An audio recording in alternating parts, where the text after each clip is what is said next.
सुप्रभात बच्चों, कैसे हैं आप सब। उम्मीद करती हूँ आप सब अच्छे होंगे। तो बच्चों, आज की कक्षा में हम पढ़ने वाले हैं अध्याय नंबर 8, जिसका शीर्षक है परोपकार। तो सबसे पहले हम पाठ का उद्देश्य पढ़ते हैं। यदि हम दूसरों के साथ अच्छा व्यवहार करेंगे तो हमसे भी बदले में लोग अच्छा ही व्यवहार करेंगे।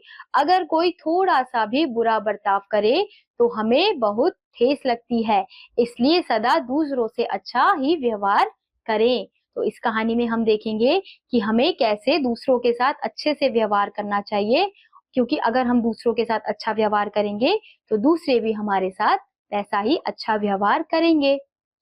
मनुष्य के व्यक्तित्व को आकर्षक बनाने वाली यदि कोई वस्तु है तो वह उदारता है। निस्वार्थ भाव से की गई सेवा मनुष्य को परोपकारी और महान बना देती है। 12 वर्ष का अभिनव अपनी दादी के साथ मंडी गांव में रहने के लिए आया था।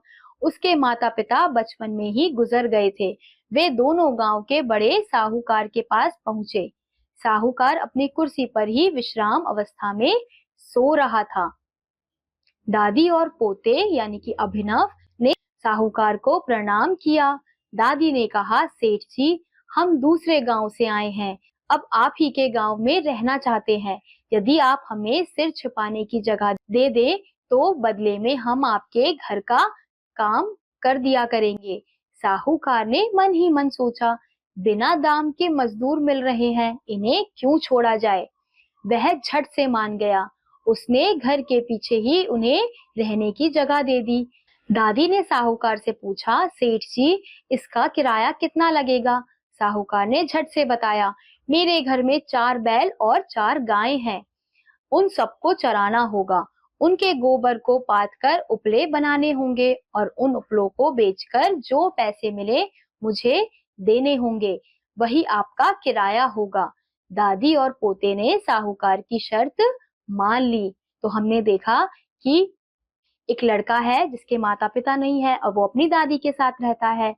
तो दोनों दादी और पोते दूसरे गांव में आए हैं किसी साहूकार के पास रहने के लिए, और उन्होंने वहां साहूकार से बोला कि आप हमें रहने के लिए जगह देंगे तो हम आपका घर का सारा काम कर देंगे। और साहूकार ने क्या सोचा कि मुझे तो बिना दाम दिए मजदूर मिल रहे हैं, तो इन्हें मैं कैसे जाने दूं। तो उसने बोला ठीक है।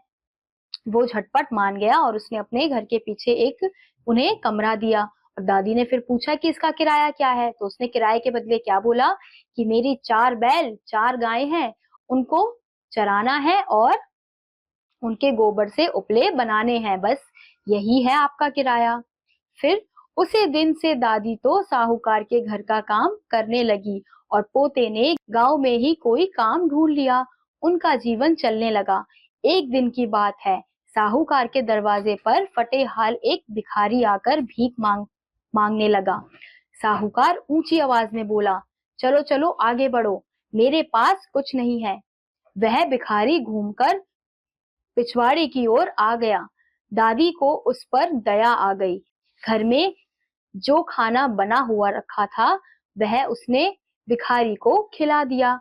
विदा होने से पहले भिखारी दादी की हथेली पर एक दमड़ी रखते हुए बोला, माँ, तुम इससे अपने पोते के लिए मुरमुरे खरीद लेना। दादी सिक्के जमा करके एक संदूकची में रखती थी।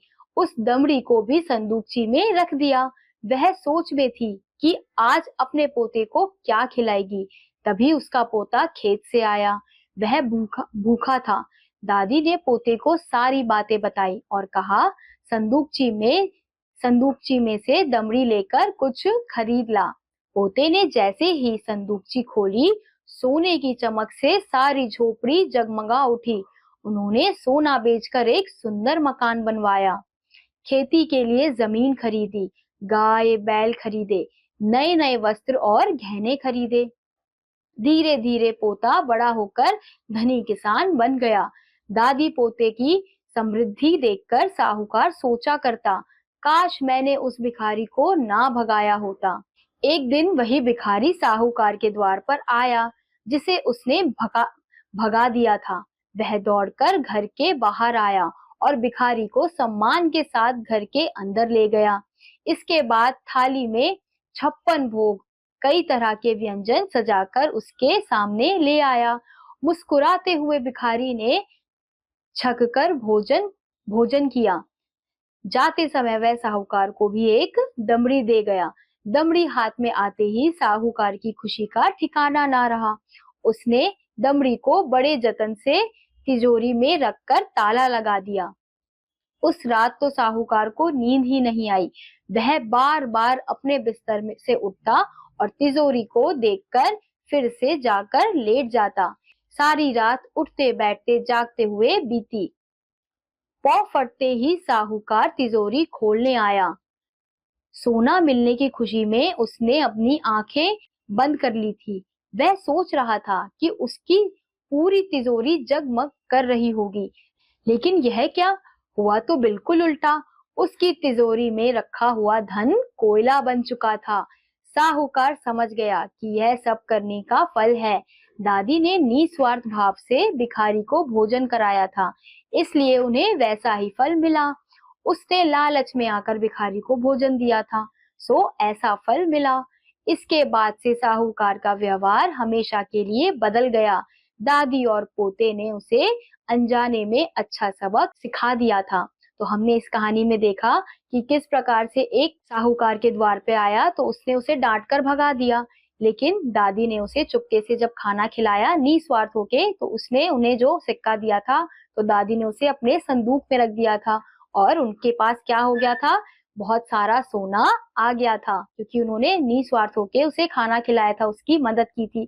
लेकिन वैसे ही साहूकार ने जब ऐसा किया तो उसका जो सोना था वो कोयला बन गया। इसलिए हमें लोगों की मदद निस्वार्थ होके करनी चाहिए। हमें ये नहीं सोचना चाहिए कि अगर हम किसी की मदद करेंगे तो हमें कुछ मिलेगा, तो ये स्वार्थ होता है। इसलिए हमें निस्वार्थ होके लोगों की मदद करनी चाहिए ताकि हमें अच्छा फल मिले। इसी के साथ आज का ये अध्याय यहीं समाप्त होता है। उम्मीद करती हूँ आपको ये अध्याय समझ आया होगा। मैं आपसे मिलूंगी अगली कक्षा में, तब तक के लिए बाय।